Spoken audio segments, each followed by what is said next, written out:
ಇನ್ನ ರಾಜಣ್ಣ ಅವರು ದೂರನ್ನ ಕೊಟ್ರೆ ಉನ್ನತ ಮಟ್ಟದ ತನಿಖೆಯನ್ನ ನಡೆಸ್ತೇವೆ ಅಂತ ಸಚಿವ ಡಾಕ್ಟರ್ ಜಿ ಪರಮೇಶ್ವರ್ ಅವರು ಭರವಸೆಯನ್ನ ಕೊಟ್ಟಿದ್ದಾರೆ.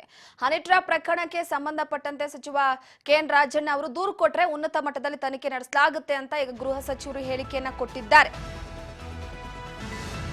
ಒಂದು ಕಡೆ ಈಗಾಗಲೇ ಯಾವ ತನಿಖೆಗೆ ಕೊಡಬೇಕು ಅಂತ ಚಿಂತನೆಯನ್ನ ನಡೆಸ್ತಾ ಇದ್ದೀವಿ. ಸುದ್ದಿಗಾರರೊಟ್ಟಿಗೆ ಮಾತನಾಡಿದ್ರು. ರಾಜಣ್ಣ ದೂರು ಕೊಡೋದಾಗಿ ಹೇಳಿದ್ದಾರೆ.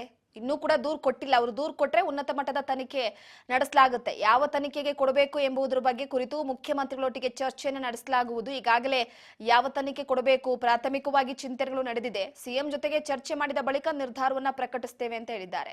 ಹನಿ ಟ್ರ್ಯಾಪ್ ಪ್ರಕರಣದಲ್ಲಿ ದೊಡ್ಡ ಆರೋಪ ಕೇಳಿ ಬಂದಿದೆ. ಹೀಗಾಗಿ ಗಂಭೀರವಾಗಿ ತಗೊಳ್ಳಲೇಬೇಕಾಗಿದೆ. ಸರ್ಕಾರ ಗಂಭೀರವಾಗಿ ಪರಿಗಣಿಸಿದ್ದು ರಾಜಣ್ಣ ಅವರು ಇಷ್ಟೊತ್ತಿಗೆ ದೂರು ಕೊಟ್ಟಿದ್ರೆ ಯಾವ ಸ್ವರೂಪದ ತನಿಖೆ ಅಂತ ಘೋಷಣೆ ಮಾಡ್ತಿದ್ವು ಅಂತ ಹೇಳಿದ್ದಾರೆ.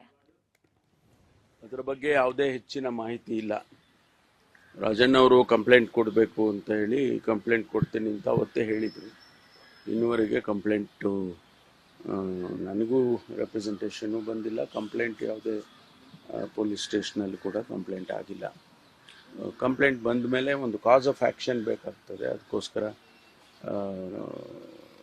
ಅದನ್ನು ಬಂದ ಮೇಲೆ ಮುಂದೆ ಏನು ಮಾಡಬೇಕು ಅಂತ ಈ ಮಧ್ಯೆ ನಾವೇನು ಇದನ್ನು ತನಿಖೆ ಉನ್ನತ ಮಟ್ಟದ ತನಿಖೆ ಅಂತ ಹೇಳಿದ್ವಿ. ಅದರ ಬಗ್ಗೆ ನಾನು ಮುಖ್ಯಮಂತ್ರಿಗಳ ಜೊತೆಯಲ್ಲಿ ಮಾತಾಡಬೇಕು. ಮಾತಾಡಿದ ಮೇಲೆ ಯಾವ ರೀತಿ ಮಾಡಬೇಕು ಅನ್ನೋದ್ರ ಬಗ್ಗೆ ಪ್ರಿಲಿಮಿನರಿಯಾಗಿ ಒಂದು ನಾವು ವರ್ಕೌಟ್ ಮಾಡಿದ್ದೇವೆ. ಅದನ್ನು ಅನೌನ್ಸ್ ಮಾಡೋದಕ್ಕೆ ಮುಂಚೆ ಮುಖ್ಯಮಂತ್ರಿಗಳ ಜೊತೆಯಲ್ಲಿ ಮಾತಾಡಿದ್ವಿ. ದೂರು ಕೊಟ್ಟ ನಂತರ ಮಾತಾಡ್ತೀರಾ, ಕೊಟ್ಟ ಮೇಲೆ ಅಲ್ಲ, ಮಾತಾಡೋದಕ್ಕೇನು ದೂರಿಗೂ ಮಾತಾಡೋದಕ್ಕೂ ಏನು ಇದಿಲ್ಲ. ಮಾತಾಡಿಕೊಂಡು ಅವರು ದೂರು ಬಂದ ನಂತರ ಸಿಬಿಐ ಕೊಡಿ ಅಥವಾ ಸಿಟ್ಟಿಂಗ್ ಜಡ್ಜ್ ಕೊಡಿ ಅಂತ ಬಿಜೆಪಿ ಅವರು ಆರೋಪ ಮಾಡಿದ್ದಾರೆ. ಅಲ್ಲ, ಅವ್ರು ಕೇಳ್ತಾ ಇದ್ದಾರೆ. ಬಟ್ ನಾವು in our own way we will do it.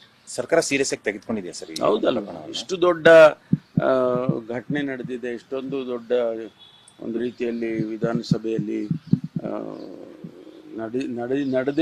ನಡೀದೇ ಇರೋದೆಲ್ಲ ನಡೆದು ಹೋಗಿದೆ. ಅಂಥದ್ರಲ್ಲಿ ನಾವು ಅದನ್ನು ಗಂಭೀರವಾಗಿ ತಗೊಳ್ಳಿಲ್ಲ ಅಂದರೆ ಆಗೋದಿಲ್ಲ.